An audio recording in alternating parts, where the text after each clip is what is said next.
Hey everybody, I just tinted some lace for the color of her scalp. Looks pretty okay. What y'all think? I actually used these two pieces of lace to figure out which was the closest. Tell me what y'all think, left or right. Now I'm starting to curl the lace unit. We're going to use the wand. Put some wand curls in there. Make it happen real quick, so I hope I don't burn myself because I'm not using any gloves, but I think I've been doing this longer.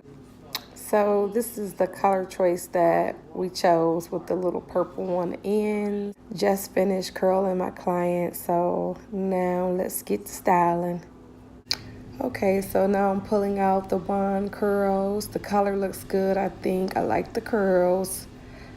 I think we're gonna do a side action swoop bang on her. I love this color on her. It looks really good. So I think this is about 18 inch on her. I love the color again.